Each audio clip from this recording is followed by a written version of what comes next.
सुंदर विटेवर, येतोय का आवाज?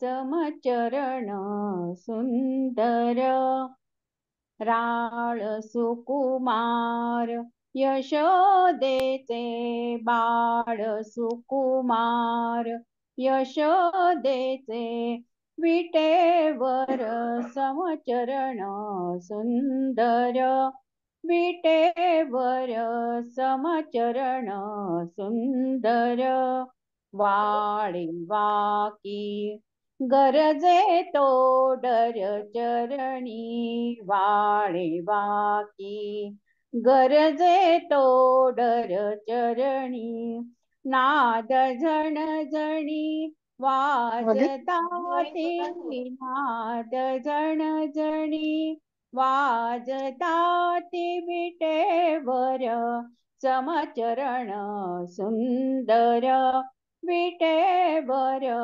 समचरण सुंदर, काचे कसियला पीत पितांबर, काचे कसियला पीत पितांबर, लोपे झड करी तेणे प्रभा, लोपे झड करी तेणे प्रभा, नामा म्हणे नाही तुझ्या रूपा फार, नामा म्हणे नाही तुझ्या रूपा पार, तेथे मी किंकर काय वाणू, तेथे मी किंकर काय वाणू, विटेवरी समचरण सुंदर, विटेवर समचरण सुंदर, बाळ सुकुमार यशोदेचे बाळ सुकुमार, यशोदेचे विटेवरी समचरण सुंदर, विटेवरी समचरण सुंदर, विटेवरी समचरण सुंदर. म्हणा म्हणा, अजून एक म्हणा. हा. कस्तुरीचा टिळा रेखिला कपाळी, कस्तुरीचा टिळा रेखिला कपाळी, तेणे ती शोभली मूर्तबरी, तेणे ती शोभली मूर्तबरी, बर्वा बर्वा विठ्ठल विठ्ठल गे बाई, बर्वा बर्वा विठ्ठल विठ्ठल गे बाई, बर्वा बर्वा विठ्ठल विठ्ठल गे बाई, वर्णावयासाही क्षीणताती, वर्णावयासाही क्षीणताती, बर्वा बर्वा विठ्ठल विठ्ठल गे बाई, बर्वा बर्वा विठ्ठल विठ्ठल गे बाई, बर्वा बर्वा विठ्ठल विठ्ठल गे बाई, श्रीवत्सलांछन वैजयंती गळा, श्रीवत्सलांछन वैजयंती गळा, नेसला पाटोळा तेजपुंज, नेसला पाटोळा तेजपुंज, बर्वा बर्वा विठ्ठल विठ्ठल गे बाई, बर्वा बर्वा विठ्ठल विठ्ठल गे बाई, बर्वा बर्वा विठ्ठल विठ्ठल गे बाई, पाऊले समान विटेवरी नीट, पाऊले समान विटेवरी नीट, नामा म्हणे भेट घ्यावी त्याची, नामा म्हणे भेट घ्यावी त्याची, बर्वा बर्वा विठ्ठल विठ्ठल गे बाई, बर्वा बर्वा विठ्ठल विठ्ठल गे बाई, बर्व बर्व विठ्ठल विठ्ठल गे बाई, विठ्ठल गे बाई, विठ्ठल गे बाई.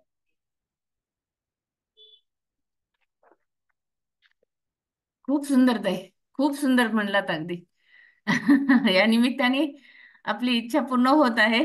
छान, खरं खरंच. हो. परत म्हणू शकते मी, अजून म्हणा म्हणलं की म्हणायची तयारी, वही अगदी घेऊन अगदी. बसतो. नाही, अजून एक घेऊयात आपण. ताई अजून जॉईन झाल्या नाहीत बहुतेक. ताई जॉईन झाल्यात का तुम्ही? झाला असताल तर हँड रेस करून ठेवा मला. हम्म. हम्म. तिरुपती बालाजी देव दक्षिणेचा, तिरुपती बालाजी देव दक्षिणेचा, तोच देव व्यंकटेश माझ्या कुळीचा, तोच देव व्यंकटेश माझ्या कुळीचा. तिरुपती, तिरुपती बालाजी देव दक्षिणेचा, तोच देव व्यंकटेश माझ्या कुळीचा. श्रीनिवास गिरीवरी उभा मंदिरात, श्रीनिवास गिरीवरी उभा मंदिरात, पायथ्याशी पद्मावती लक्ष्मी साक्षात, पायथ्याशी पद्मावती लक्ष्मी साक्षात. काय थाट, काय थाट वर्णावा देव वैभवाचा, काय थाट वर्णावा देव वैभवाचा, तोच देव व्यंकटेश माझ्या कुळीचा, तोच देव व्यंकटेश माझ्या कुळीचा. गोपुरे सुवर्णाची उंच उंच शोभती, गोपुरे सुवर्णाची उंच उंच शोभती, पद्मकुंड गरुड खांब गोविंद गाती, पद्मकुंड गरुड खांब गोविंद गाती. नाम गजरी, नाम गजरी दंग सदा मेळा वैष्णवांचा, नाम गजरी दंग सदा मेळा वैष्णवांचा, तोच देव व्यंकटेश माझ्या कुळीचा, तोच देव व्यंकटेश माझ्या कुळीचा.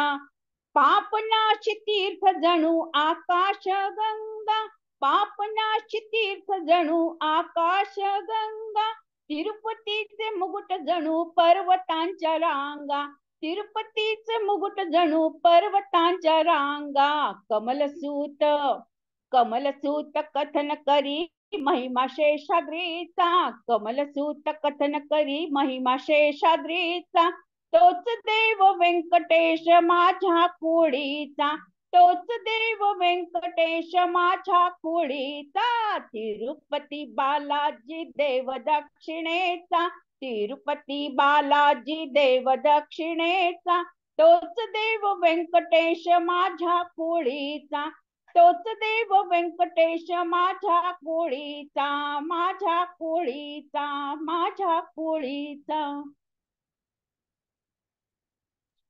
सुंदर अगदी. छान उडत्या चालीची गाणी होते सगळे, मस्त. हम्म. हो. आपण आले विचारूयात ताई. साडेचार. नमस्कार ताई, चालू करू? हो हो, करा.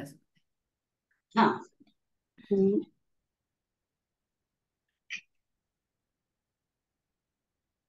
इथे उपस्थित असलेले सर्वजण, या मीटिंग मध्ये उपस्थित असलेल्या सर्वांना नमस्कार करते. ज्या सर्व सज्जनांमुळे धर्म वाढतो, सज्जनांमुळे धर्म वाढतो, अशा सर्व सज्जनांना नमस्कार करते, अशा सर्व सज्जनांना नमस्कार करते. आणि माझी आजची कीर्तन सेवा या सर्व गुरुच्या चरणी, सर्वांच्या चरणी मी अर्पण करण्याचा प्रयत्न करते. मी काही यामध्ये फार एक्सपर्ट नाहीये, परंतु तरीही हे मी सादर करण्याचा प्रयत्न करते आपल्या समोर. आमचे हार्मोनियमचे जे गुरु आहेत ते आज उपस्थित राहू शकले नाहीये, कारण की चातुर्मास आणि श्रावण महिना चालू असल्यामुळे सर्वजण बिझी आहेत. त्यामुळे मी फक्त तबल्यावरच हे सादर करण्याचा प्रयत्न करणार आहे आज. आणि निश्चितच ते सेवा संबंधी असल्यामुळे, धर्माबद्दल असल्यामुळे आपण सर्वजण जे त्याला श्रवण करणार आहात त्या सर्वांना प्रेमपूर्वक, श्रद्धापूर्वक नमस्कार करून मी आजची आपली कीर्तन सेवा आपणासमोर सादर करते. श्री गणेशाय नमः. सरस्वत्यै नमः। गुरुभ्यो नमः। माता पितृभ्यां नमः। सर्वेभ्यो देवेभ्यो नमो नमः। वक्रतुंड महाकाय सूर्यकोटि समप्रभा निर्विघ्नं कुरु मे देव सर्वकार्येषु सर्वदा। नमस्ते शारदे देवी सरस्वती मतिप्रदे वसत्वं मम जिह्वाग्रे सर्वविद्या प्रदा भव। गुरुर्ब्रह्मा गुरुर्विष्णु देवो महेश्वरा गुरु साक्षात् परब्रह्म तस्मै श्री गुरवे नमः। मूकं करोति वाचालं पङ्गुं लङ्घयते गिरिं यत्कृपातमहं वन्दे परमानन्दमाधवम्। आकाशात् पतितं तोयं यथा गच्छति सागरं के सर्वदेव नमस्कारः केशवं प्रतिगच्छति। श्री गुरुभ्यो नमः। राजाधिराज प्रभु रामचंद्र महाराज की जय। महारुद्र हनुमान की जय। सब संतन की जय। सद्गुरुनाथ महाराज की जय। जय जय राम कृष्ण हरे राम। जय जय राम कृष्ण हरे Ram. Gopal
Krishna Jai Krishna Hare Hare Krishna Jai Krishna Hare Hare Krishna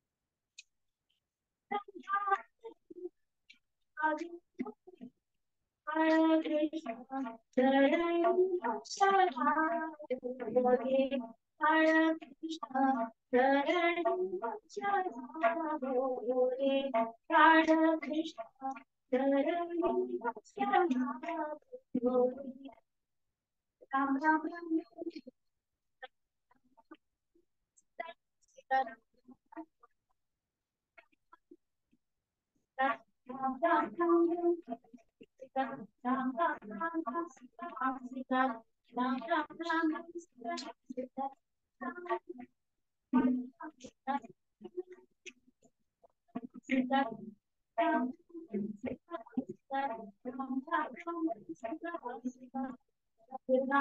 Maharaj की जय।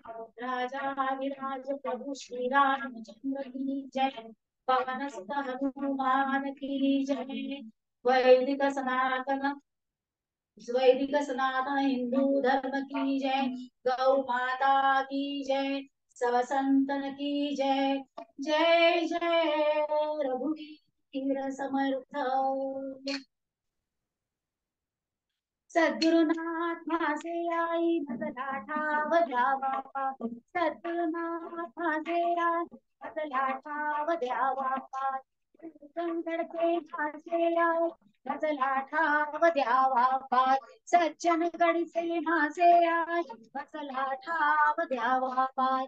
सज्जन गडचे माझे आई भजला ठाव द्यावा.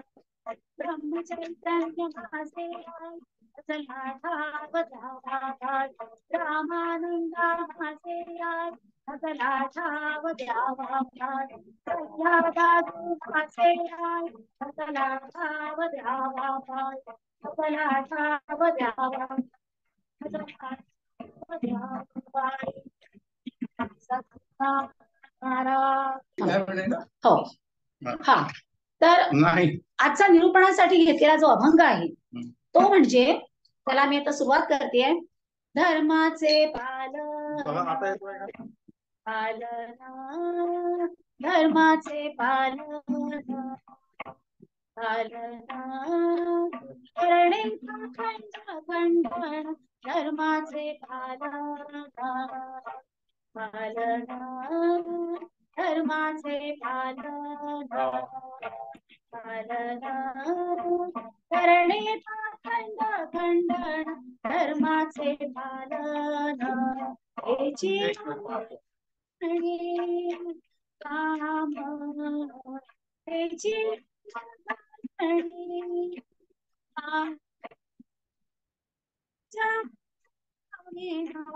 धर्माचे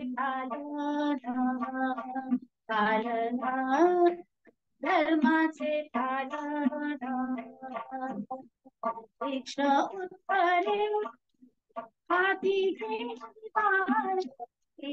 कृष्ण उत्तरे हाती घेऊन बाळ.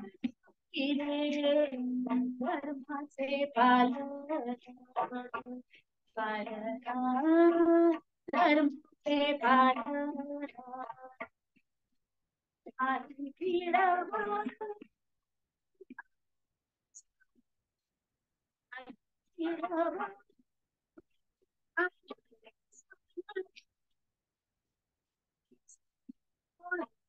आमरे सान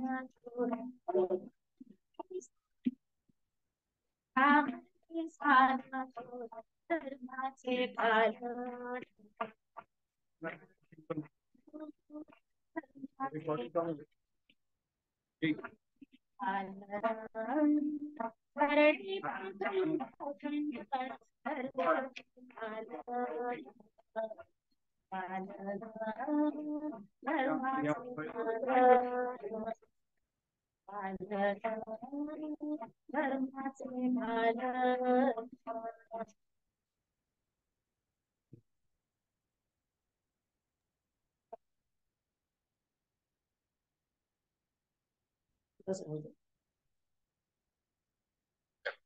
बाजार में निवेश बाजार जोखिमों के अधीन है। निवेश करने से पहले सभी संबंधित दस्तावेजों को ध्यान से पढ़ें.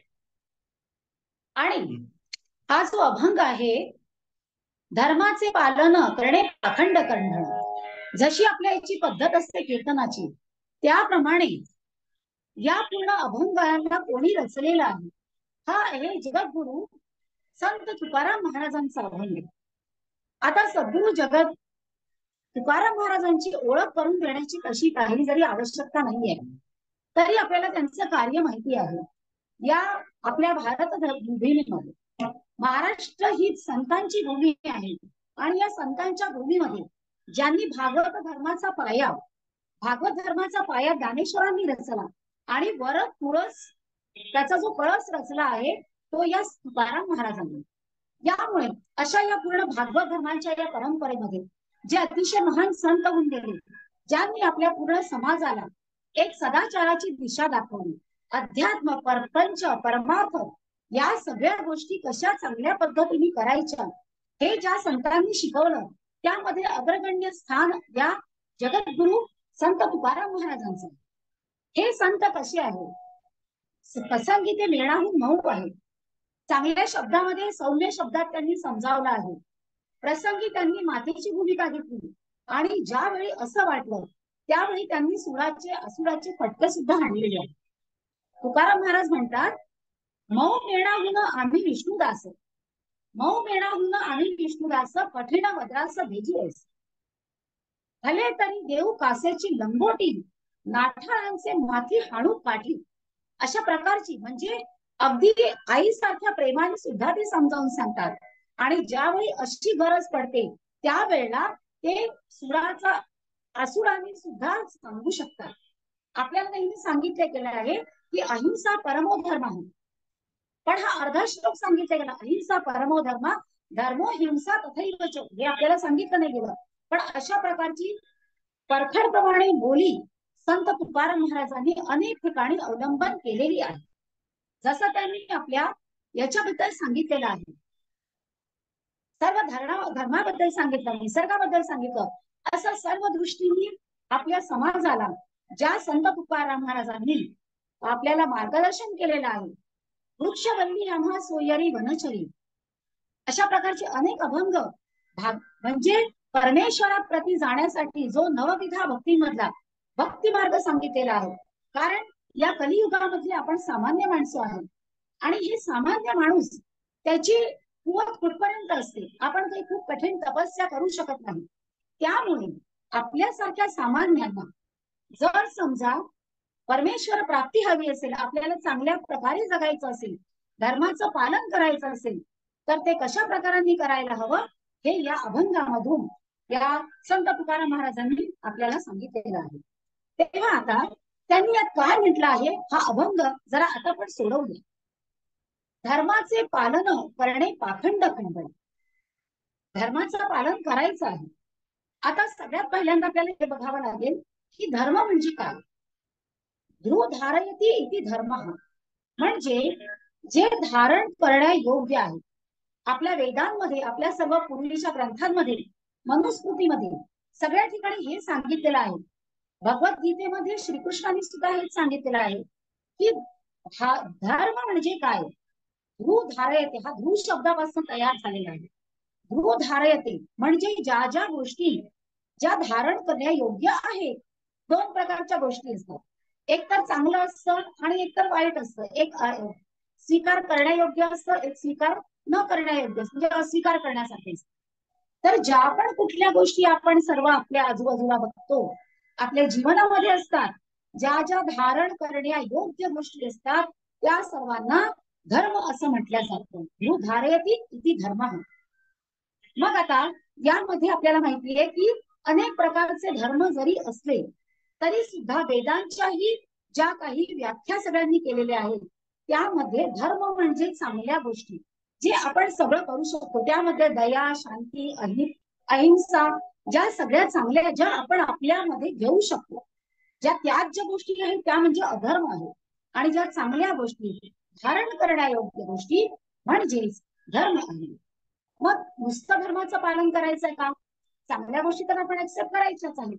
पण मी जर म्हटलं की मी माझा धर्म करीन, माझ्या देवाची पूजा करीन, मी सगळे एकटी चांगले राहील किंवा माझं कुटुंब, तर आपण या समाजामध्ये राहतो. आणि मनुष्य प्राणी हा असा आहे की जो समाजामध्ये राहतो, त्यामुळे समाजातल्या फक्त स्वतः भूमिका बघून चालणार नाही.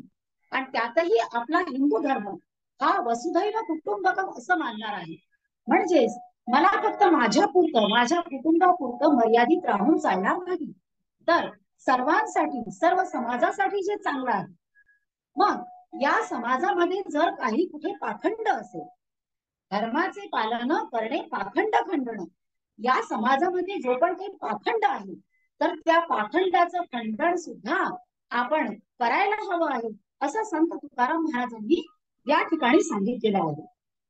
म्हणजे आपण जर समजा धर्माचं पालन केलं म्हणजे काय केलं, आपण जर समजा आपलं कर्म चांगलं केलं आणि दुसऱ्यांना सुद्धा ते चांगलं कर्म करण्यासाठी त्यांना उद्युक्त केलं पाहिजे, त्यांना प्रोत्साहित केलं पाहिजे, तर या गोष्टींना आपण असं म्हणू शकतो की आपण धर्माचं पालन करतो.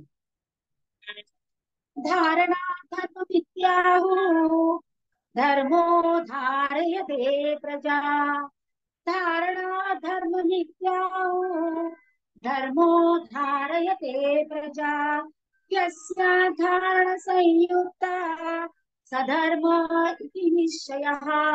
म्हणजे धर्म काय आहे? धारणा धर्म त्याग. जे धारण करण्या योग्य आहे तो धर्म आहे. आणि धर्मो धारयते प्रजा, म्हणजे जर आपण धर्माला धारण केलं तर धर्म सगळ्या प्रजेला पण धारण करतो. आपण जर धर्माचं रक्षण केलं तर धर्म आपलं सुद्धा रक्षण करतो.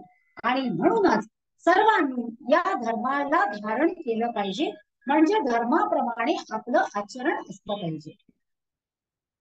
या ठिकाणी ज्ञानेश्वर महाराज म्हणतात, देखा स्वधर्माती भजाला, देखा स्वधर्माती भजाला, तरी हा कामधेनू होईल, मग प्रजा हो न सांगीला, तुमते कदा. काय म्हणतात आहे? देखा स्वधर्माते भजालो. आता या ठिकाणी सुद्धा धर्म हा शब्द आलेला आहे. संत ज्ञानेश्वर महाराजांनी, आपल्याला माहिती, गीतेवर त्यांनी जे श्लोक आहे सगळे त्याच्यावर त्यांनी आपलं भाष्य केलेलं आहे. आजपर्यंत गीतेवर जितक्या सगळ्या टीका झाल्या, म्हणजे ज्याच्यावर ज्यांनी भाष्य केलं, त्यात सगळ्यात जास्त ग्राह्य जी आहे ती ज्ञानेश्वरी. भगवंतांनी सांगितलेल्या 700 श्लोकांना अतिशय वेगवेगळ्या पद्धतींनी अनेक उदाहरण, अनेक दृष्टांत देऊन संत ज्ञानेश्वर महाराजांनी समजावून सांगितलं. तेव्हा महाराजांनी आणि गीतेमध्ये सुद्धा स्वधर्माबद्दल भगवान श्रीकृष्णांनी सांगितलेलं आहे. तर इथे आता स्वधर्म म्हणजे काय आहे हो? स्वधर्म म्हणजे, आता धर्म तर आहेच आहे, परंतु स्वधर्म म्हणजे प्रत्येकाने स्वतःचा वापरायचा जो धर्म आहे. आता एक उदाहरण बघा साधं. घरामध्ये एक प्रमुख व्यक्ती आहे, म्हणजे वडील आहे.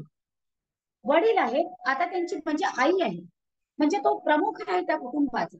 त्याची पत्नी आहे, मुलं बाळ नातवंड सुना, घरामध्ये सगळेच जण आहेत.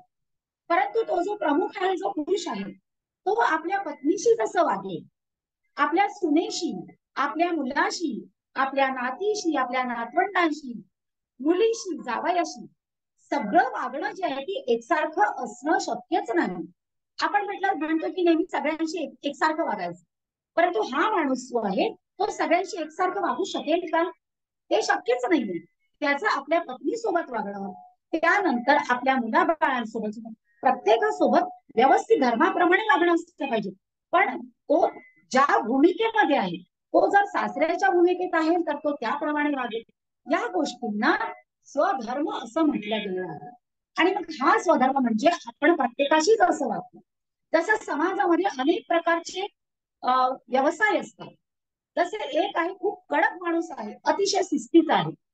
तर असा जो माणूस आहे त्यांनी आपापला धर्म स्वीकारला पाहिजे.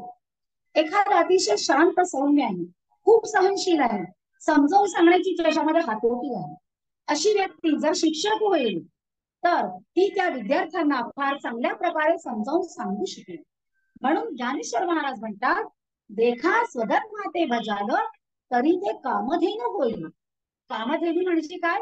आपल्याला कल्पिलेली जी आपण इच्छा असते ते सगळं ते देत असतात.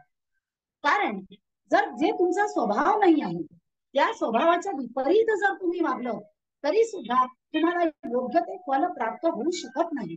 म्हणून धर्म हा जसा सगळ्या समाजासाठी आहे, तसंच ज्याप्रमाणे स्वधर्म सुद्धा आपण पाळायला हवा आहे.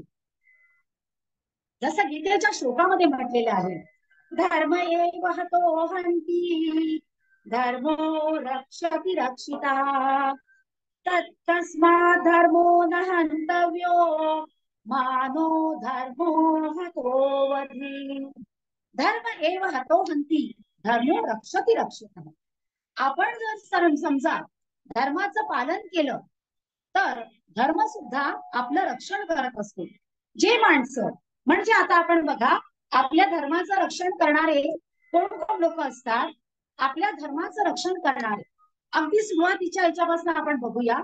जर मंदिर आहे, त्यानंतर ब्राह्मण आहे, शिक्षक आहे, आपले फौजी आहेत, कारण ते सुद्धा सीमेवर लढतात, आपल्या देशाचं रक्षण करतात आणि एका अर्थी ते आपल्या धर्माचंच रक्षण करत असतात.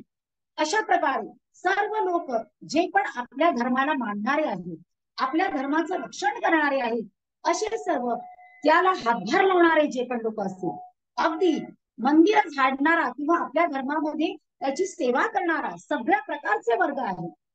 पुरुष सूक्तामध्ये असा एक श्लोक आलेला आहे. त्यामध्ये त्यांनी सांगितलं आहे की समाजाचा प्रत्येक वर्ग हा महत्वाचा आहे आणि या चारही वर्गांवर आपला पूर्ण समाज हा अवलंबून आहे. पण मग या ठिकाणी जो कोणी समाजाचं या धर्माचं रक्षण करतो त्याच धर्मही रक्षण करीत असतो. म्हणजे या दोन्ही गोष्टी परस्परांना पूरक आहेत. जो धर्माचं रक्षण करील धर्म त्याचं अवश्य रक्षण करत असतो. आता बघा, आपल्याला ही कथा माहिती आहे महाभारतातली की ज्या वेळेला धर्म युद्ध अटळ आहे असं ठरलं आणि त्यावेळेला अर्जुन आणि दुर्योधन हे दोघेही भगवंताकडे गेले आणि त्यांनी प्रार्थना केली की आता तुम्ही आम्हाला मदत हवी आहे युद्धासाठी. दुर्योधन गेला आणि दुर्योधनाने काय केलं, भगवान श्रीकृष्ण त्यावेळी आराम करत होते, त्यांना निद्रा लागलेली होती, त्यांच्या डोक्याशी बसले. दुर्योधनाचं म्हणणं, मी पायाजवळ का बसू, ते डोक्याशी बसले. अर्जुन पण गेला, अर्जुनाने बघितलं का डोक्याशी बसला, अर्जुन पायापाशी बसला. दोघांनाही जेव्हा ठरायचं तो कोणी कुठे बसायचं, अर्जुन पायापाशी बसला. म्हणजे तो भगवंताला शरण केला होता.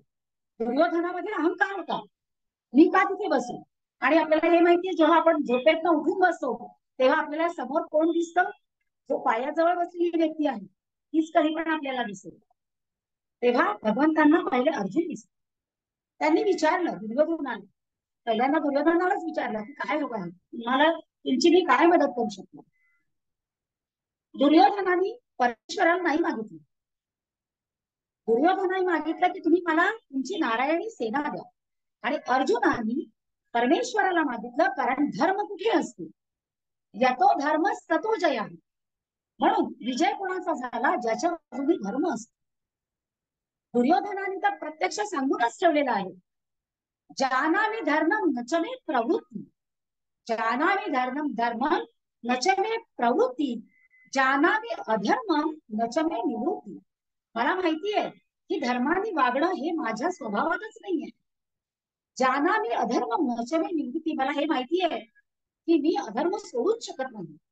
म्हणजे त्याला हे समजत होतं की मी काय करतोय हे चुकीचं आहे, पण तरी अहंकार आणि सर्व प्रकारचे जे दुर्गुण जे धारण करायला नको ते सर्व त्याच्यामध्ये होते आणि म्हणूनच त्याचा पराजय झाला. आणि ज्यांनी धर्माला स्वीकारलं, ज्यांनी परमेश्वरांनी सांगितल्याप्रमाणे गीतेचे जे पण सगळे त्यांचे ज्यांनी जसा प्रकारे उपदेश केला श्रीकृष्णांनी भगवंतांनी, म्हणूनच आपण त्यांना कृष्ण वंदे जगत गुरु, गीता सांगून जगाचे गुरु बनलेले आहेत ते भगवान श्रीकृष्ण. त्यांच्या उपदेशाप्रमाणे तो वागला होता. कारण त्या ठिकाणी युद्धभूमीवर जेव्हा त्यांनी सगळ्या आपल्या आपतांना बघितलं आणि त्या युद्ध क्षेत्रामध्ये ज्या वेळेला अर्जुन हतोत्साहित झाला की आता माझ्यासमोर माझे सगळे आप्त उभे आहेत, माझे नातेवाईक आहेत, माझे आजोबा आहेत, माझे मित्र आहेत, माझे गुरु उभे आहेत, या सर्वांच्या समोर मी उभा आहे, तेव्हा मी आता युद्ध कसं करू, अशी ज्या वेळेला त्याची अवस्था झाली होती त्यावेळी परत इथे श्रीकृष्णांनी भगवान श्रीकृष्णांनी त्यांना सांगितलं, काय सांगितलं, श्रेयान् स्वधर्मो विगुणः, श्रेयान् स्वधर्मो विगुणः, परधर्मात् स्वनुष्ठितात्, स्वधर्मे निधनं श्रेयः, परधर्मो भयावहः. म्हणजे स्वधर्मे निधनं श्रेय, तुझा जर समजा या स्वधर्मामध्ये राहून, आता स्वधर्मामध्ये राहून म्हणजे काय, भगवान श्रीकृष्णांनी सांगितलं की जर समजा तुझा क्षत्रिय धर्म आहे, आणि पहिल्या अध्यायात आपल्याला माहितीये आपण सर्व गीता पठण करतो, त्यामुळे गीतेत काय सांगितलंय आपण सर्व त्याला अनुसरण करण्याचा प्रयत्न करतो. त्या ठिकाणी पहिल्या अध्यायामध्ये जेव्हा त्यांनी म्हटलं की माझी सगळी गात्र, मी घामाघूम झालेलो आहे तर माझे सगळे गात्र शिथिल झाले, मी आता हातातून धनुष्य उचलू शकणार नाही, त्यामुळे आता मला असं वाटतं आहे की मी आता संन्यास धर्म स्वीकारावा आणि भिक्षा मागून आपलं पुढचं जीवन व्यतीत करावं.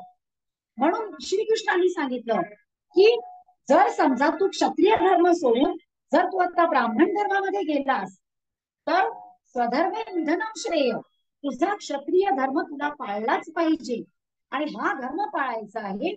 आणि म्हणून क्षत्रिय धर्म पालन करत असताना तुला जर समजा मृत्यू जरी आला तरी सुद्धा तू तरुण जाशील आहे. म्हणून भगवान श्रीकृष्णांनी सांगितल्याप्रमाणे अर्जुनाने त्याचं पालन केलं आणि मग त्याचा हार झाला. धर्म सांगाती सांगाती धर्म सांगाती सांगाती नाही गती नाही गती धर्म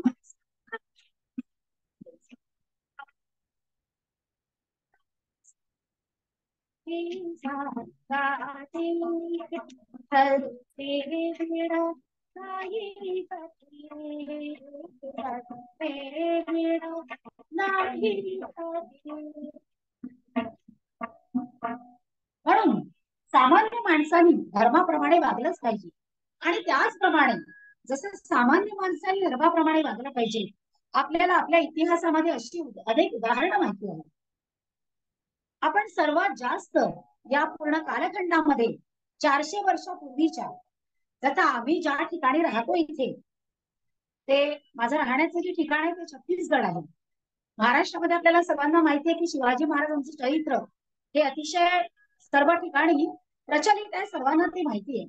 परंतु या ठिकाणी शिवाजी महाराजांबद्दल फारशी काही माहिती नाहीये. परंतु आम्ही ज्या ज्या ठिकाणी जात असतो त्या ठिकाणी शिवाजी महाराजांबद्दल माहिती देण्याचा प्रयत्न करतो. आणि आजूबाजूचे काही लोक नेहमी म्हणतात की तुमच्या याच्यामध्ये महाराष्ट्रीयन लोकांमध्ये शिवाजी महाराजांचं फार आहे. म्हटलं हो, नक्कीच आहे. त्याचं कारण असं आहे की जर समजा 400 वर्षांपूर्वी शिवाजी महाराजांनी हिंदवी स्वराज्य स्थापन करण्याचा विडा उचलला नसता आणि हे तो श्रींची इच्छा असं म्हणून त्यांना रामदास स्वामींचा, समर्थ रामदासांचा आशीर्वाद मिळाला आणि या सर्व गोष्टींमुळे त्यांनी जे धर्म स्थापन केलं, त्यासाठी अगदी लहानपणापासून आऊ जिजाऊंच्या परिश्रमाने जो त्यांनी शिवबा घडवला आणि त्या शिवबानी जे हिंदवी स्वराज्य स्थापन करण्यासाठी पूर्ण आपलं आयुष्य वेचलं, धर्मासाठी कसं जगावं हे जे शिवाजी महाराजांनी सांगितलं, ते जर त्यावेळेला नसते तर आज आपण माहित नाही आपण हिंदूच राहिलो असतो की नाही. इतकं मोठं त्यांचं आपल्या या हिंदवी स्वराज्य टिकवण्यामध्ये कार्य आहे. जसं त्यांनी सांगितलं धर्मासाठी कसं जगावं, तसं धर्मनिष्ठ धर्मवीर संभाजी महाराजांनी सुद्धा सांगितलं आहे की धर्मासाठी मरावं कसं. आपल्याला माहिती आहे औरंगजेबानी संभाजी महाराजांना धर्म परिवर्तन करावं म्हणून अगदी हाल हाल करून मारलं. त्यांचे हातपाय तोडले, डोळ्यामध्ये सळया खुपासल्या, नख ओढून काढले, अगदी हाल हाल केले त्यांचे. परंतु शेवटच्या श्वासापर्यंत संभाजी महाराजांनी धर्म परिवर्तन करण्याला परवानगी दिली आहे आणि धर्मासाठी त्यांनी आपले प्राण त्यागले, परंतु त्यांनी आपला धर्म सोडला नाही. म्हणून धर्मासाठी मरावं कसं हे संभाजी महाराजांनी दाखवून दिलेलं आहे. एवढंच नाही तर आपल्याला माहिती आहे शिखांचे गुरु गोविंद सिंग, या गुरु गोविंद सिंगांनी आपले 4ही पुत्र बलिदान केले. कारण त्यावेळेला जे यवनी आक्रमण होत होते त्यांनी त्या सर्वांची तर कत्तल केलीच केली. 9 आणि 11 वर्षाचे त्यांचे मुलं होते, फतेह सिंग आणि जोरावर सिंग. आता त्या छोट्या मुलांचा त्यात काय दोष होता? मोठे जे 2 मुलं ते चांगले तरुण होते, त्यांना युद्धामध्ये मारले. आणि हे जे 2 मुलं होते या दोघांना त्यांनी म्हटलं की तुम्ही आमच्या धर्म परिवर्तन करा. परंतु धर्म परिवर्तन त्यांनी न केल्यामुळे या गुरु गोविंद सिंगांच्या तिथे त्या यवनी औरंगजेबानी काय केलं, त्या 2ही मुलांना त्यांनी भिंतीमध्ये चिरलं. भिंतीमध्ये चिरल्यामुळे त्याच्या लक्षात आलं काही वेळानंतर की यांना जरी भिंतीमध्ये चिरलं आहे म्हणजे भिंतीमध्ये पुरलं तरीही हे दोघंही मुलं जे आहेत ते काही मेलेले नाहीये. तर त्यांनी ती भिंत लाथीने तुडवल्या, ओली होती, भिंत तोडली आणि त्यानंतर त्या 2ही मुलांचा शिरच्छेद केला.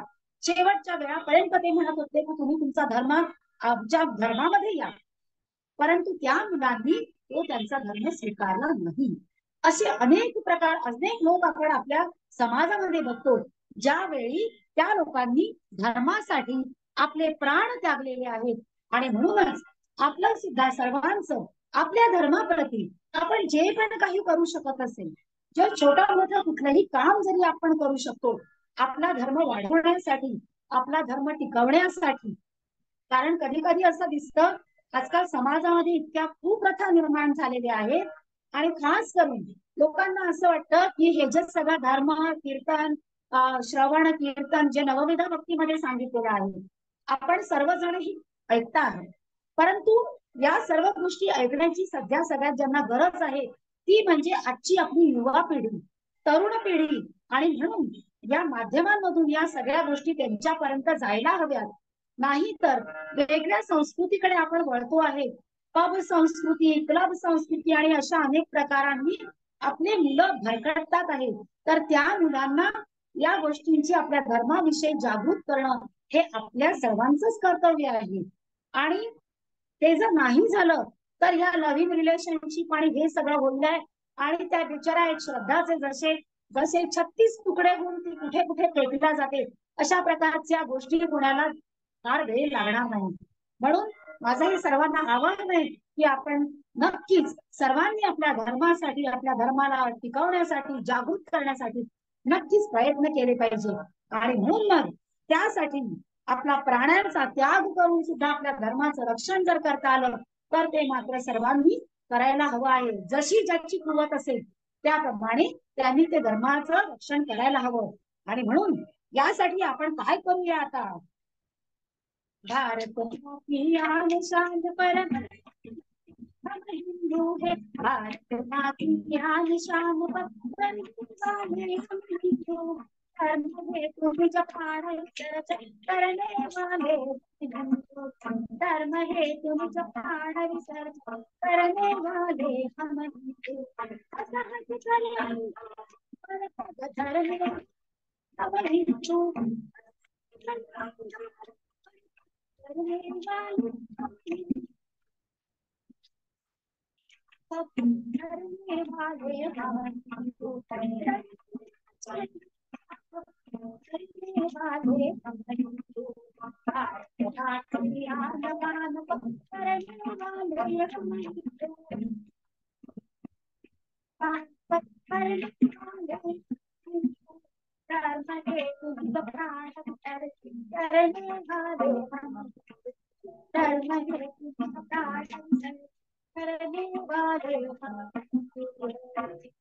भारत माता की जय, राजाधिराज प्रभु श्री रामचंद्र महाराज जय, पवन सुत हनुमान जय, जय जय रघु समर्थ.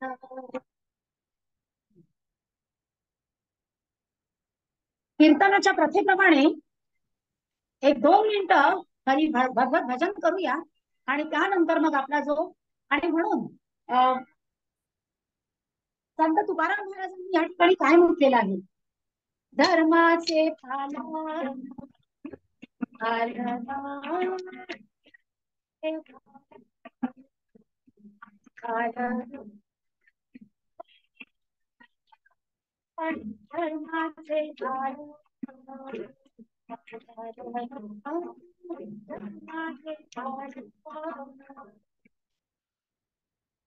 थोडं नाम गाऊया आणि पुढचा अभ्यास चालू करूया.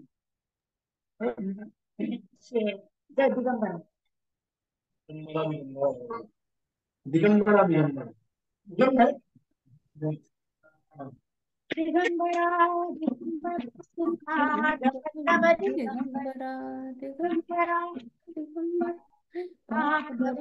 दिगंबरा दिगंबरा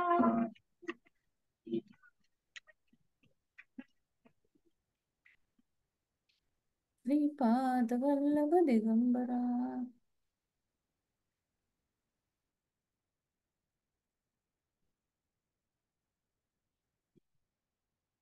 सारे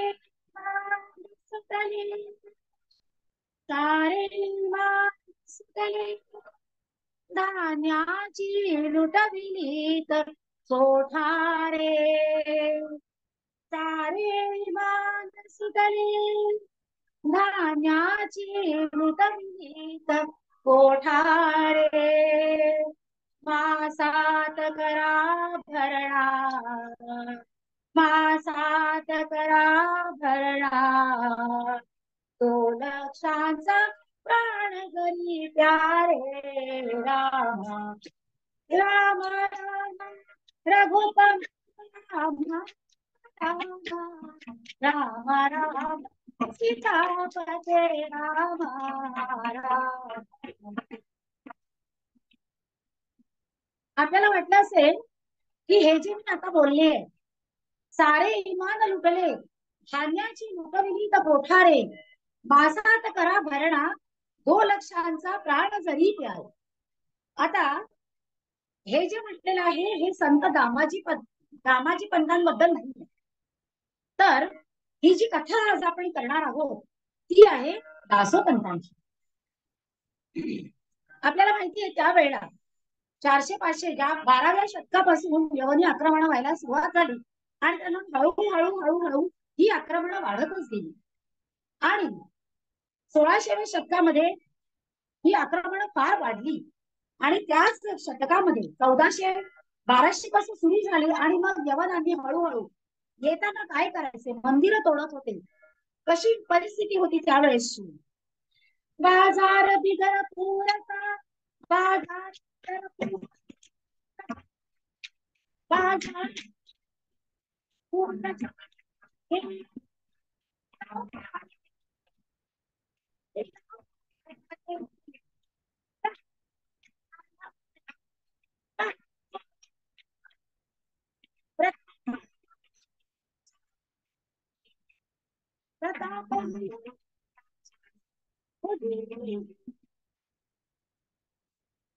अशा प्रकारे हा यवनी राज्याचा जो प्रताप होता आपल्याला माहिती आहे. बाजारामध्ये लहान लहान मुलं आणि तरुणी ते जेव्हा आक्रमण करायला यायचे, ज्या ज्या मुली त्यांना चांगल्या दिसायच्या, स्त्रिया चांगल्या दिसायच्या, सगळ्यांना उचलून घेऊन जायचे आणि जसं आपण भाजीपाला विकतो आठवडी बाजारामध्ये तसा त्या तरुण स्त्रियांचा लिलाव होत असे. लहान लहान मुलांना बाजारात उभं करून त्यांचा लिलाव होत असे आणि अशा प्रकारे अतिशय अत्याचार करणारं हे यवनी राज्य होतं.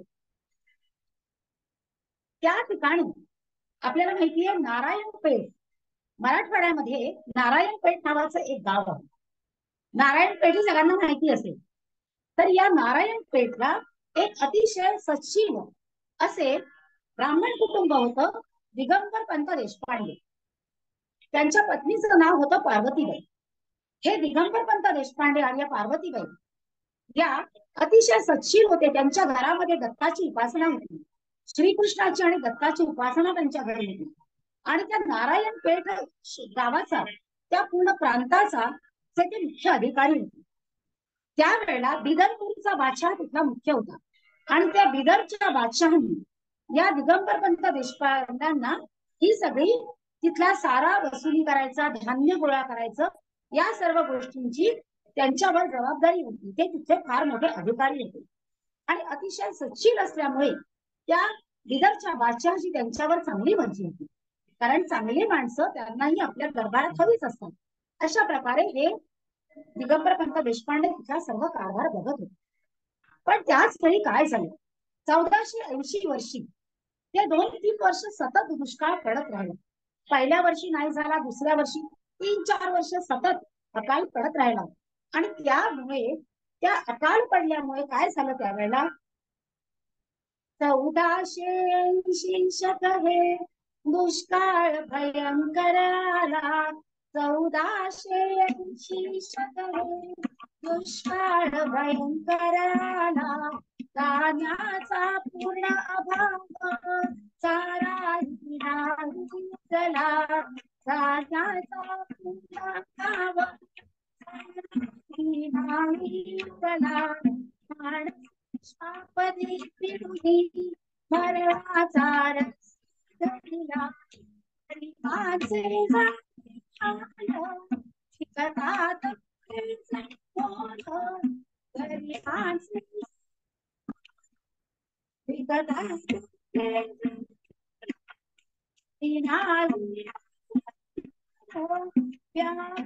सजल नाही मृत्यू सजना मरला. व्यावयास सजल नाही मृत्यू सजन आवडला. मृत्यू सजना अशा प्रकारची ती पूर्ण परिस्थिती होती त्यावेळेला. काय झालं होतं, दुष्काळ पडला होता, अनेक वर्षांपासून पाऊस नाही, पाणी नाही. जे जे धान्य त्या दिगंबर पंतांकडे सगळं जमा झालेलं असायचं, सगळे अगदी त्रासून गेले, जनावर मृत्युमुखी पडायला लागली, माणसं श्वापद सगळेजण त्रासून गेले. आणि असे हे जे सहृदय असलेले अतिशय सच्शील असलेले दिगंबर पंत त्या ठिकाणचे अधिकारी होते. त्यांच्यासाठी मात्र ही जी अवस्था आहे ही सर्व जनतेची ती आता पाहत नव्हती. आणि म्हणून त्यांनी काय केलं, या दुःखाने दुःखित होती संत दिगंबर पंत, या दुःखाने दुःखित होती संत दिगंबर पंत, धान्याची कोठारे लुटली विसरून सारी शांता. त्या दिगंबर पंतांनी काय केलं की पूर्ण धान्याची कोठार सगळ्या जनतेसाठी उघडी केली. कारण त्यांना त्या जनतेचे हाल पाहवले नाही. लोक मृत्युमुखी पडतात आणि माझ्या जवळच्या धान्याची कोठार भरलेली आहे, आपला सगळा पैसा सगळे धान्याची कोठार त्यांनी उघडी केली जनतेसाठी आणि सर्व जनतेचं चांगलं होईल अशा प्रकारे त्यांनी ती सगळी कोठार लुटवली. परंतु आपल्याला जसं माहिती आहे काय असतं, जसे ते चांगले होते म्हणून सरकार दरबारी त्यांचं चांगलं नाव होतं, त्यामुळे बादशहाची पण त्यांच्यावर मर्जी. पण एकाला कोणाला चांगलं म्हटलं की दरबारातील इतर लोकांना त्यांच्याबद्दल अतिशय असूया वाटत होती आणि म्हणून त्यांचं चांगलं त्यांना जे म्हणत होते लोक ते इतरांना बघत नव्हतं. आणि अशा मत्सरी लोकांनी त्या बादशहाकडे तक्रार केली. कारण खरं तर त्यांनी समाजाच्या उपयोगासाठी काम केलं होतं, परंतु त्या लोकांनी तक्रार केली आणि त्यांचे काम भरले बादशहाचे की हा बघा काय करतोय, आपल्या राज्याचं नुकसान करतोय, असं करतोय, सगळे काम भरले. आणि मग अशा वेळेला त्या बिदरच्या बादशहाची मर्जी खफा व्हायला काय वेळ लागणार, तो तर यवनीस राजा होता, चांगले होते तेव्हा त्याच्याबद्दल चांगलं मत होतं. आता त्यांनी आपले सैनिक पाठवले, आता ते सैनिक त्यांना धरायला आले, त्या सैनिकांना सुद्धा वाईट वाटत होतं. कारण हे दिगंबर पंत देशपांडे किती चांगला गृहस्थ आहे हे त्यांना सुद्धा माहिती होतं. परंतु बादशहाने दूत पाठवलेले आहेत आणि ते दूत आता या दिगंबर पंतांच्या घरी आलेले आहेत. बादशाहे तो दूत पाठविला, बादशाहे तो दूत पाठविला, उधळूया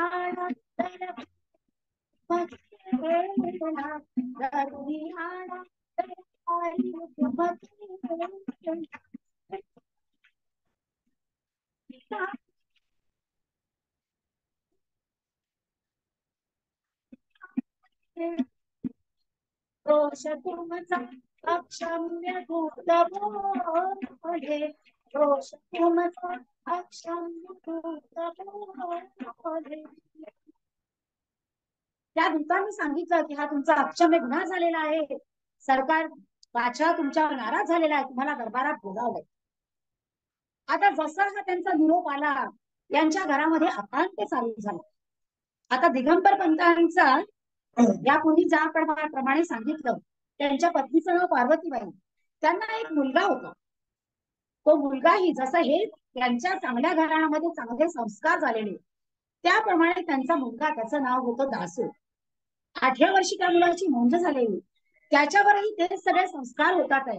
दत्त भक्ती आहे त्याच्या रक्तामध्येच आहे, श्रीकृष्ण भक्ती आहे आणि असा तो सज्जन मुलगा. पूर्वीची जी पद्धत होती त्याप्रमाणे वयाच्या 12व्या वर्षी त्याचा विवाह करून दिलेला होता. आणि ते जसं आले त्यांच्याकडे घरामध्ये आकांत सुरू झाला, कारण एकदा दरबारामध्ये धरून गेलेली व्यक्ती परत येईल याची काही शाश्वती त्यावेळेला नव्हती. त्यामुळे जसं त्यांना धरून नेण्यासाठी तुमचा असा गुन्हा झालेला आहे म्हणून त्यांना बांधून देण्यात आलं. परंतु जसं न्यायाची वेळ आली त्याच वेळी त्यांचा जो मुलगा होता 14-15 वर्षाचा तो तरुण मुलगा, आणि तो मुलगा म्हणाला बाबा मी सुद्धा तुमच्या बरोबर येतो. आता काय असतं, एरवी जेव्हा सगळेजण नेहमी हट्ट करणारा मुलगा जो असतो, तर त्या मुलाला कोणी मागच्या दाराने जाणारे चालले जाते. परंतु हा कधीही न मागे लागणार, अतिशय समजूतदार, अतिशय चांगला मुलगा होता. पण या दासोनी म्हटलं वडिलांना की बाबा, मी पण तुमच्या सोबत येणार. अचानक कोणाला अपेक्षा नसताना त्यांनी हे वाक्य म्हटलं. दिगंबर पंतांचा नाईलाज झाला आणि त्यांना हो म्हणावं लागलं. आणि त्यावेळी दिगंबर पंत म्हणाले की ठीक आहे. आणि ते दोघं जण आता त्या दरबारामध्ये गेलेले आहे. आता दरबारामध्ये गेले, दोघं त्यांना बांधून देण्यात आलं होतं, कारण की ते गुन्हेगार होते. उभा केला सगळ्यांसमोर आणि तो जो बादशाह आहे त्यांनी फैरीच्या फैरी लढायला सुरुवात केली. तुम्ही असा गुन्हा केला, तुम्ही कसा गुन्हा केला, माझी परवानगी नसताना तुम्ही धान्य का बरं दान केलं, असं सगळं झालं. आणि त्यांची सरबत्ती चालू झाली, तुम्ही असं सगळं का केलं. त्यावेळी तो जो दासो होता, आजपर्यंत कधीही असं उलट उत्तर न देणारा दासो, त्यांनी जसं आपल्या अभंगामध्ये काय सांगितलं, धर्माचे पालन करणे पाखंड खंडन, तीक्ष्ण उत्तरे हाती घेऊन बाण पुढे. त्यांनी काय सांगितलं, हेची आम्हा करणे काम बीज वाढवावे नाम. म्हणजे सत्कर्म करायचं, बीज वाढवावे नाम. सत्कर्म करायचे, भक्ती मार्ग वाढीला लावायचा आहे. परंतु त्याच वेळी जर समजा एखादं कोणी जर वाईट काम करत असेल, तीक्ष्ण उत्तरे हाती घेऊन बाण पिळे, तुका म्हणे सान थोडं. म्हणजे आपल्याला जेव्हा एखादं चुकीचं काम होताना दिसत असेल, तर त्यावेळी लहान थोर न बघता तीक्ष्ण उत्तरे, ज्याची जी जर एखादा क्षत्रिय असेल तर तो जाऊन लढाई करू शकतो. पण हा ब्राह्मण कुटुंबातला, ब्राह्मणांचं काम वेगळं असतं.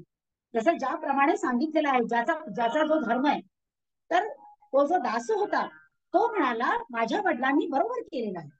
त्यांनी त्या बादशाहाला उत्तर दिलं, म्हणाले माझ्या वडिलांनी काहीही चुकीचं काम केलं नाही. जो राजा असतो किंवा ज्या ठिकाणचा अधिकारी असतो, तर त्या अधिकाऱ्याचं हे काम असतं की प्रजेचं पालन करणं. तुम्ही बादशाह आहात, तर या सगळ्या प्रजेचा राजा जर तुम्ही आहे, तर त्या प्रजेचं पालन करणं हेही त्या राजाचं कर्तव्य असतं. आणि त्या नात्याने माझे वडील जर तिथला सगळा सारा घेण्याचे अधिकारी असतील, तर प्रजेचं पालन करण्याचा अधिकारही माझ्या वडिलांचा आहे. म्हणून माझ्या वडिलांनी कुठलंही चुकीचं काम केलेलं नाही, असं आपल्या अभंगाप्रमाणे तीक्ष्ण उत्तरे हाती घेऊन बाण पुढे.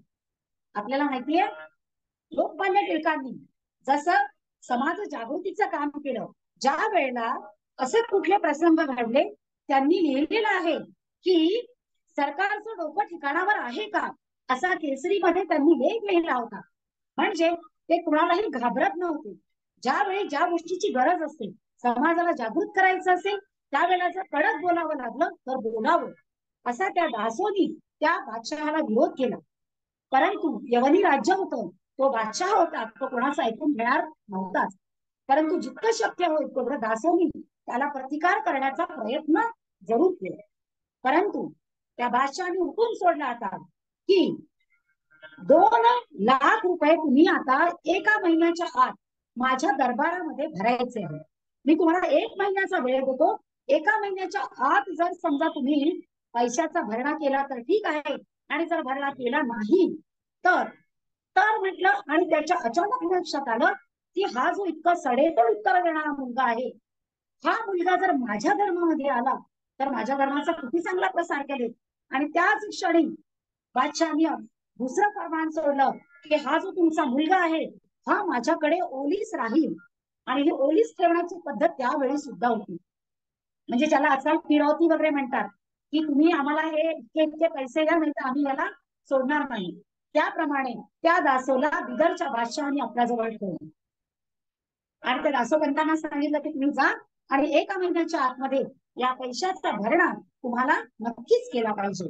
आणि जर समजा तुम्ही नाही केलं तर मग आपण बघूया पुढे काय करायचं. नाहीतर मी या मुलाचं धर्मांतरण त्याचे सांगितलं नाही, पण एका महिन्याच्या आत तुम्हाला पैसे या ठिकाणी भरायचे आहेत. आणि आता जेव्हा ते घरून निघाले होते त्याच वेळेला आपल्याला मैत्रिणी सांगितलं की घरामध्ये अकांत चालू झाला, कारण त्यांना घरच्या लोकांना माहिती होतं की एकदा दरबारामध्ये गेलेला माणूस सही सलामत वापस येईल याची काहीही शाश्वती त्या काळामध्ये नव्हती. आणि हे तर यवनी राज्यामध्ये गेलं. दिगंबर पंत आपल्या घरी वापस गेले आणि घरी त्यांनी जसं बघितलेलं आहे की एकटेच ते आले. त्यांच्या पत्नीनी, त्यांच्या दासोच्या पत्नीनी सगळ्यांचा घरामध्ये आक्रोश चालू झाला. कुठे ठेवली नाथ दासोसी आला, कुठे ठेवली नाथ दासोसी आला, ते घोर दुर्दैव आले कपाळा. असे बाळ बंदित कारागृहात, पुन्हा भेट होणार नाही जगात. कारण त्यांना शाश्वतीच नव्हती की मुलगा आता मला परत दिसेल की नाही. त्यामुळे अशा प्रकारे सगळे दुःखी झाले. त्यानंतर त्या दिगंबर पंतांनी प्रयत्न चालू केले पैसे गोळा करण्यासाठी. परंतु आपल्याला माहिती आहे की आपला जो समाज आहे, म्हणजे जसं आता आपण आपल्या आजूबाजूला बघतो आणि इतर सुद्धा काही समाज आहेत, नावं घेते काही, क्षमा करा, मारवाडी, सिंधी किंवा असे काही समाज असतात. जर त्यांच्या समाजातली एखादी व्यक्ती जर त्याच्यावर काही संकट आलं, परिवारातली असो समाजातली असो, त्यांच्यावर संकट आलं ना तर त्यांना मदत करतात. एखाद्या मुलाला दुकानात नोकरीला ठेवून देतील, हळूहळू त्याला शिकवतील, त्याला पैशाची मदत करतील, पण आपल्या समाजातल्या लोकांना ते कधीही पडू देत नाही. ही खरी परिस्थिती आम्ही आजूबाजूला आपण लोक नेहमी बघतो. उलट मराठी माणसाबद्दल एक म्हटलं जातं की पाय ओढायला नेहमी तयार असतात. ही दुर्दैवी परिस्थिती आहे, पण खरी परिस्थिती आहे. बिचारे ते दिगंबर पंत आपल्याला सांगितलं जसं धान्याची कोठार त्यांनी उघडी केली होती, सगळी संपत्ती लुटावली होती आपल्याच लोकांवर. परंतु ते जेव्हा लोकांकडे मदत मागायला गेले की मला तिथे 2 लाख रुपये भरायचे आहेत, एखादा कोणी नसता दुसऱ्या समाजातला सगळ्यांनी मिळून जमा केले असते पैसे आणि त्यांना ते दिले असते. पण असं होताना मला तरी काही दिसलं नाही, कारण महिनाभराचा त्यांना वेळ दिलेला होता. आता काय झालं, मनामध्ये तो दासो विचार करतो. पण दासोला जेव्हा ते वडील सोडून जायला लागले, त्याला असं वाटलं नव्हतं की असं काही होईल. वडील सोडून जाताना त्यांनी नक्की म्हटलं होतं, बाबा तुम्ही काही काळजी करू नका, आपले दत्त महाराज आहेत ते बघून घेतील, आपल्यावर दत्तात्रेयांची कृपा आहे, आपले दत्त महाराज बघतील. असा त्या भगवान दत्तात्रेयांबद्दल त्याला जो विश्वास होता, म्हणजे नक्की काळजी कर, तुम्ही काही काळजी करू नका. परंतु एक गोष्ट या ठिकाणी फक्त सांगली झाली की त्या दासोला त्या बिदरच्या बादशहांनी कैदेत टाकलं नाही. एरवी दुसरा कोणी असता तर कैदेत टाकला असता, परंतु त्याचा तेजस्वी रूप बघून याच्या मनात होतं याला आपल्या धर्मात घ्यायचं. म्हणून काय झालं, त्यांनी याला कैदेत नाही टाकलं, 1 महिना राहायचं होतं. त्याला तो रोज 1 रुपया देत असे चांदीचा, आणि तुला जिथे जायचं तिथे जा असं त्याला मोकळीत. मनामध्ये दासो प्रार्थना करीतच असे, हा तो यवन रूपी व्याघ्र, मज गिळू पाहे समग्र, कृपाशस्त्रे वरुणी शीघ्र, रक्षी माते दया. दत्त महाराजांची रोज आराधना तो करत असेल, मंदिरात जात असेल. त्याचप्रमाणे त्या ठिकाणी एक झरणी नरसिंहाचं स्थान होतं आणि त्या ठिकाणी जात असेल. त्याला 1 रुपया जो मिळत होता चांदीचा, त्या रुपयाचा तो स्वतःसाठी काही खर्च न करता त्या पैशाचा तो दान धर्मच करत होता. म्हणजेच ज्याप्रमाणे आपल्याला हे माहिती आहे की जे चांगले लोक असतात ते सगळ्या ठिकाणी आपलं पूर्ण काम करत राहतात, त्याचप्रमाणे हा दान धर्म सुद्धा करत होता. आणि ते दान धर्म करत असताना दत्ताची आराधना सुद्धा करत होता. जगधात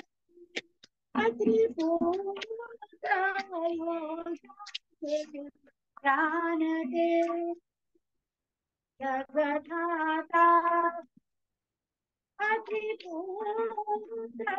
भोग्याचे प्राण दे, आराधन परिचयाचे भोग्याचे प्राण दे.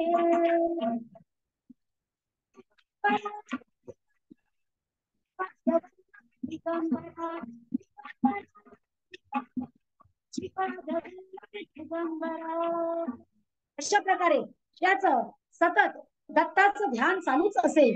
अहोरात्र पद्मासन घालून दत्त दत्त दत्त असं ते ध्यान करत होता सतत.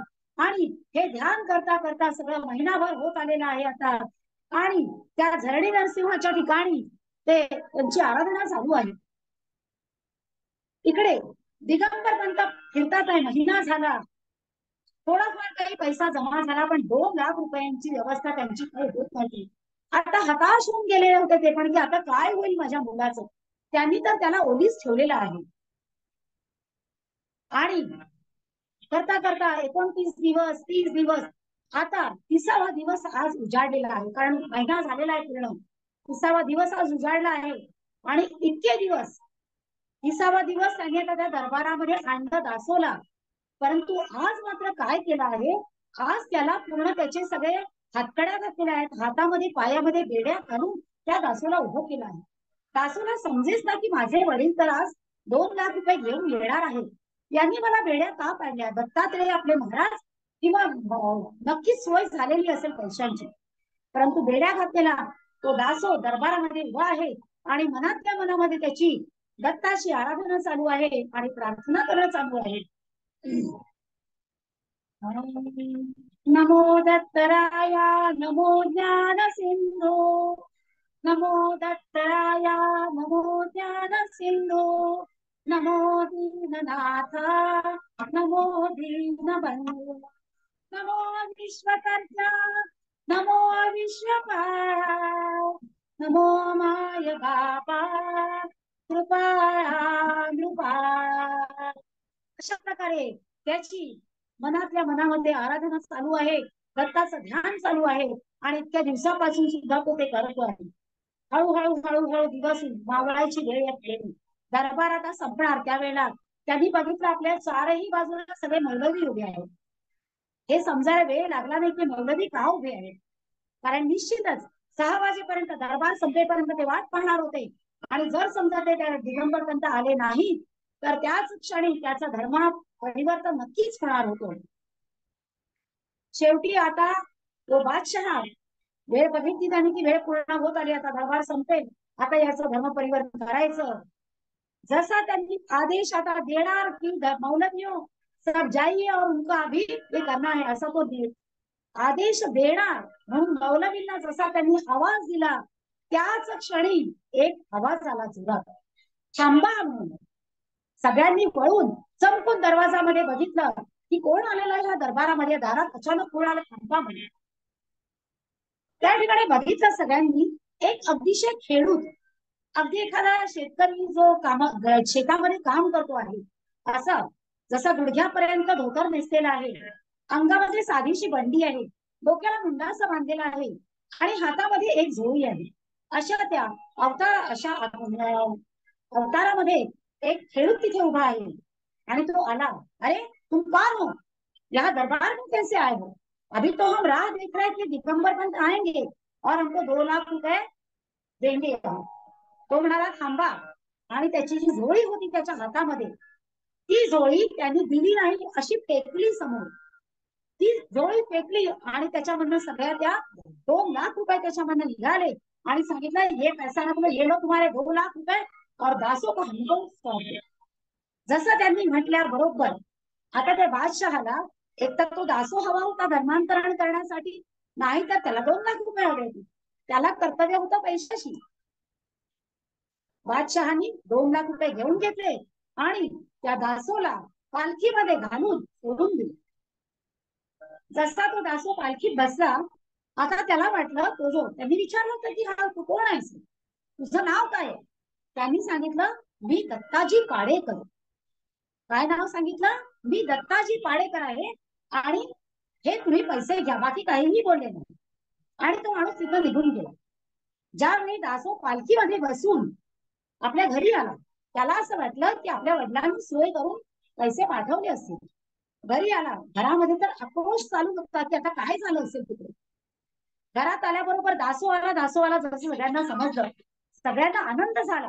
आणि आनंद झाला त्यावेळेला जसं समजलं, दासो आत घरामध्ये आला आणि त्यांनी सांगितलं वडिलांना की तुम्ही जे पैसे पाठवले होते माझ्यासाठी, तर ते पैसे पाठवले होते त्यामुळे मला सोडवलेलं आहे. दिगंबर पंत म्हणाले की मी तर कुठलेही पैसे पाठवले नव्हते. अरे आता आश्चर्यचकित होण्याची पाळी दासोची होती. आधी घरातले सगळे आश्चर्यचकित होत होते की दासो कसा काय घरी आला, कसं सोडलं बादशहानी. आता आश्चर्यचकित होण्याची पाळी दासोची होती आणि म्हणाला, एक माणूस आला होता दत्ताजी पाडेकर नावाचा, आणि त्या दत्ताजी पाडेकरांनी पैसे दिले आणि मी सगळीकडे त्याला शोधलं, तो मला काही मिळाला नाही. कारण बाहेर आल्यावर त्यांनी सगळीकडे बघितलं, तो कुठे दत्ताजी पाडेकर, तो माणूस तिथून अदृश्य झाला होता. त्यावेळी त्या दिगंबर पंतांचा डोळ्यासमोर त्यांनी हात जोडले आणि म्हणाले, अरे दत्ताजी पाडेकर, दत्ताजी पाडेकर, हो साक्षात दत्त की आला, 2 लक्षांचा भरणा करतो सोनी दत्तदा सोना सद्गुरुनाथ महाराज की जय.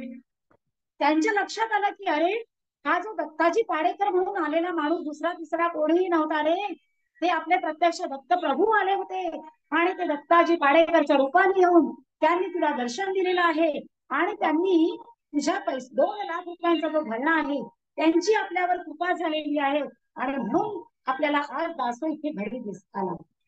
त्यानंतर दासो घरी जरी आलेला होता, त्याच्या जसं हे लक्षात आलं की माझी ही जी सोडवणूक माझी झालेली आहे, तर मला कोणी सोडवलेलं आहे, माझ्या घरच्यांनी नाही सोडवलं, माझ्या समाजाने नाही सोडवलं आहे, तर माझ्या दत्तप्रभूंनी मला सोडवलेलं आहे.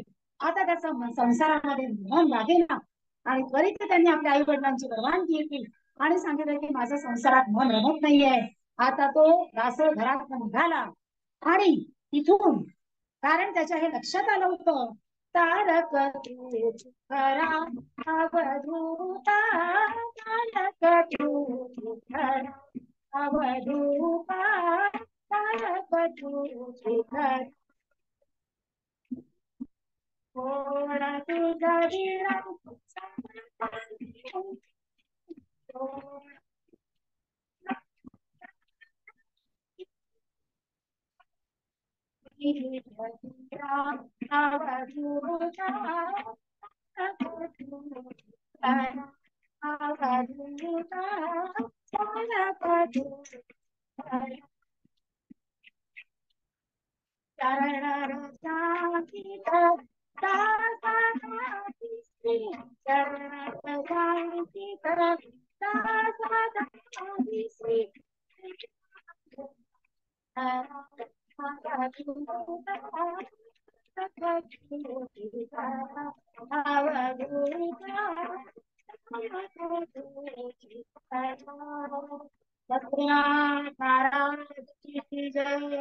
अवधूत चिंतन श्री गुरुदेव दत्त. अशा प्रकारे आता त्यांनी ठरवलं की आता या दत्ताचंच ध्यान करायचं आणि तो घरून निघाला आणि त्याच्यानी आपल्या घराचा त्याग केला आणि कुठे आले ते माहुर क्षेत्री आले. आपल्याला माहितीये तिथे अनुसूय शिखर आहे, दत्त शिखर आहे. त्या ठिकाणी येऊन या दासोनी त्या दत्तात्रेयाचं 12 वर्ष तप केलं आणि त्यानंतरही अनेक तीर्थक्षेत्रांमध्ये ते फिरत राहिले. त्यानंतर प्रवरा संगमी त्यांना प्रत्यक्ष दत्तप्रभूंनी दर्शन दिलं आणि नुसतं दर्शनच नाही दिलं, तर त्यांनी आपल्या पादुका त्या दासोला दिलेल्या आहेत. आणि मग त्यानंतर दासोपंत अंबेजोगाईला येऊन राहिले आणि त्या ठिकाणी मग त्यांनी आपलं पुढचं उर्वरित जे पण काही सगळं परमार्थ आहे, पूर्ण सगळं संत साहित्य त्यांनी निर्माण केलं आणि पूर्ण तपश्चर्या आपलं पूर्ण जे आयुष्य होतं त्यांनी परमेश्वराप्रती वाहून द्यायचं ठरवलं आणि त्या प्रवरा संघाने आपलं स्थान निश्चित केलं. इकडे काय झालं, दिगंबर पंत आणि त्यांची पत्नी आणि त्या दासोची पत्नी हे सर्वजण राहत होते. त्यावेळच्या प्रथेप्रमाणे 12 वर्ष जर पती घरी आला नाही, पूर्वीच्या काळी अशी काही साधनं नव्हती, 12 वर्ष जर पती आला नाही तर कुंकुम अर्चन म्हणजे ते नसायचं, त्याला सोडून द्यायचं आणि कुंकुम अर्पण असा तो एक विधी असायचा. आणि त्या विधीसाठी मात्र, कारण की आता तिला या पुढचं जीवन तिला विधवेसारखं व्यतीत करायचं होतं आणि अशा प्रकारे ते 2 जण आपल्या सुनेला घेऊन त्या प्रवारा संगमी आलेले होते. त्याच वेळी दासोपंतही त्या ठिकाणी तपश्चर्या करत होते. आणि दासू इतका मोठा झाला होता, दाढी मिशा एक तपस्यासारखं त्यांचं रूप होतं. दासोपंतांनी ओळखलं की आपले आई वडील इथे आलेले आहेत त्या प्रवरा संगमी. आणि जसं त्यांनी तिथे बघितलं कोणासोबत तरी आहे, त्यांनी आपल्या पत्नीलाही ओळखलं नाही, कारण ती पण लहान मुलगी, आता बरेच वर्ष निघून गेलेले होते. त्यांनी येऊन आपल्या आई वडिलांना नमस्कार केला. जसा दासूला बघितल्यावर त्यांना अतिशय आनंद झाला की जो विधी आज आम्ही करणार होतो त्यापासून आता आम्ही वाचलेलो आहे. आणि त्यानंतर तो विधी तर झाला नाही, एकत्र राहायला लागले. आणि दत्तानी दृष्टांत दिला दासोपंतांना, ज्याप्रमाणे संत एकनाथ महाराजांनी प्रपंच आणि परमार्थ दोन्ही कसं चांगलं करावं हे जसं सांगितलं. कारण सगळेच संतांनी काही संन्यासाश्रम स्वीकारलेला नाहीये. आपल्याला माहिती, आपल्याकडे काही अनेक संतही असे आहेत प्रपंच परमार्थ दोन्ही चांगला केला. तुकाराम महाराजांनी सुद्धा, त्यानंतर एकनाथ महाराजांनी दोन्ही गोष्टी जशा कराव्या हे जसं सांगितलं आहे, त्याचप्रमाणे तुम्ही सुद्धा प्रपंच आणि परमार्थ दोन्ही करावा अशी दत्ताची आज्ञा झाल्यानंतर, त्यांचा दृष्टांत झाल्यानंतर मग यांनी सर्वजण तिथे राहायला लागले. आणि पुढचं उर्वरित आयुष्य त्यांनी अंबेजोगाईलाच सर्व त्या ठिकाणी केलेलं आहे. आपल्या पूर्ण संत साहित्यामध्ये आपल्याला माहिती अभंग रचना आणि हे खूप झालेले आहे. परंतु यांनी जे लिहिलेलं आहे, दासोपंतांनी जी अभंगांची रचना केली आहे, आता गिनीज बुक मध्ये नाव आहे की नाही हे मला माहिती नाही, परंतु 5 लाख अभंग दासोपंतांनी रचलेले आहेत. आतापर्यंतच्या भारतामध्ये तरी जेवढी रचना झाली आहे त्यात सर्वात जास्त जी अभंग रचना आहे ती दासोपंतांच्या नावावर आहे. त्यांनी गीतार्णव लिहिलं, पदार्णव लिहिलं. त्यानंतर साहित्य पासोडी नावाचं जे हे आहे, 40 फूट लांब आणि 4 फूट रुंद अशा कापडावर अनेक प्रकारची चित्र त्याच्यावर लिहिलेली आहेत. आणि पूर्ण त्यांनी आपलं जे आयुष्य आहे हे परमार्थासाठी आणि समाजाच्या उद्धारासाठी त्यांनी व्यतीत केलं आहे. पण हे सगळं कोणाच्या कृपेमुळे झालेलं आहे, तर ते प्रार्थना म्हणूनच करतात. कोणाची? आठविता तुझे गुण दोन्ही सजल झाले मन, आठविता तुझे गुण दोन्ही जगण झाले, दत्ता कधी दत्ता कधी येशील भेटी, प्राण पंच आले कंठी, आले कंठी, आठविता तुझे गुण दोन्ही जगणारे, आठविता तुझे गुण दोन्ही सजल झाले. अशा प्रकारे आपलं आयुष्य सार्थ केलं त्या दत्ता या दासोपंतांनी. हे सगळं कोणाच्या कृपेने झालेलं आहे. आणि म्हणून आपण जसं पूर्वपद्यामध्ये बघितलेलं आहे की संत तुकाराम महाराजांनी काय सांगितलेलं आहे की काय करायचं आहे, तीक्ष्ण उत्तरे देऊन धर्माचं पालन करायचं, पाखंड खंडन करायचं. आणि म्हणून जसं संत तुकाराम महाराजांनी म्हटलं, धर्माचे पालन करणे, धर्माचे पालन करणे, धर्माचे पालन करणे, त्याची आज्ञा करणे काम, त्याची आज्ञा करणे काम, धर्माचे पालन करणे, धर्माचे पालन करणे,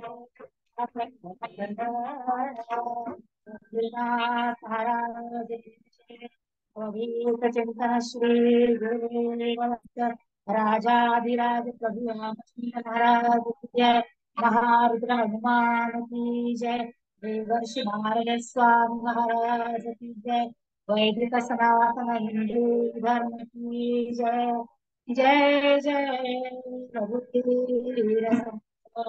आणि आता शेवटी आपण प्रार्थना करूया संतांच्या चरणी. हेच नाम घेगा देवा तुझा विसर, हेच नाम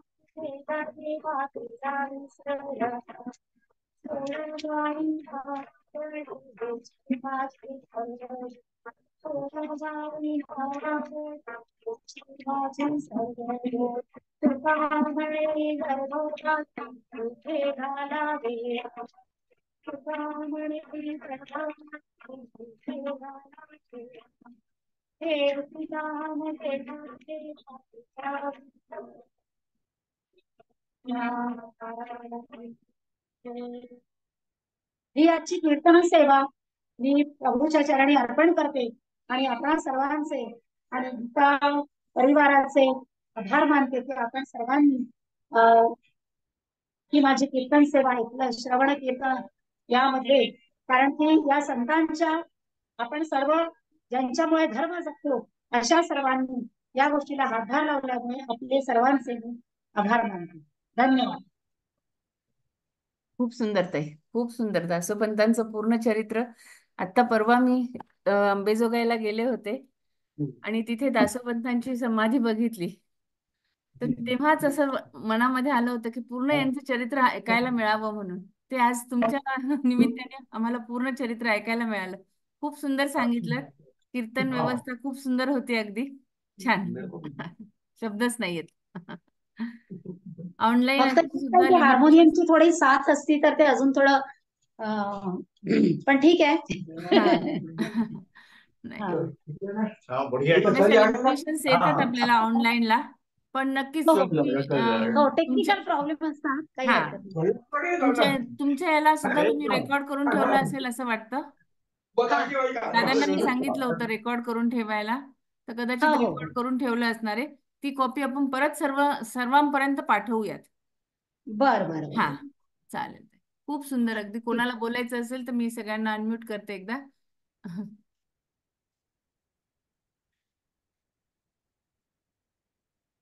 आणि दादांचे सुद्धा आभार, सुंदर वाजवलाय.